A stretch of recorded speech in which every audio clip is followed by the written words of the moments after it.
સુરેન્દ્રનગરમાં જિલ્લા કક્ષાના 75માં વન મહોત્સવની નાયબ મુખ્ય દંડક જગદીશ મકવાણા અને જિલ્લાના સંસદના અધ્યક્ષસ્થાને ઉજવણી કરવામાં આવી રહી છે। વન વિભાગની વિવિધ યોજનાઓ વિશે લોકોને માહિતગાર કરવામાં આવ્યા છે અને હાલ જિલ્લામાં 2 વન કાર્યરત છે, જેમાં ચોટીલા ખાતે ભક્તિવન અને દુધરેજ ખાતે વટેશ્વર વન કાર્યરત છે।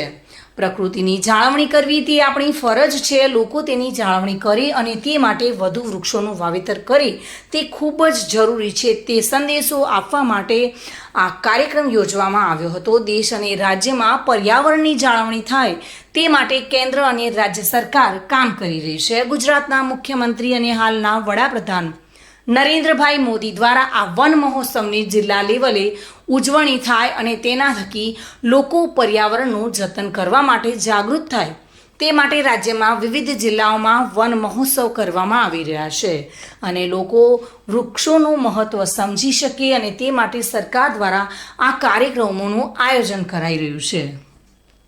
દરેક જિલ્લાઓની અંદર જે જિલ્લા કક્ષાના વન મહોત્સવ અંતર્ગત આજે સુરેન્દ્રનગર જિલ્લાનો 75મો વન મહોત્સવ સુરેન્દ્રનગર ખાતે ઉજવાયો છે, જેમાં અમારા લોકસભાના સાંસદ સન્માનીય શ્રી ચંદુભાઈ સિહોરા, પૂર્વ કેબિનેટ મંત્રી અને લીંબડીના ધારાસભ્ય શ્રી કિરીટસિંહજી રાણા, જિલ્લા પંચાયતના પ્રમુખ શ્રી હરિકૃષ્ણભાઈ પટેલ અને પાટડી દસાડાના ધારાસભ્ય શ્રી પી.કે.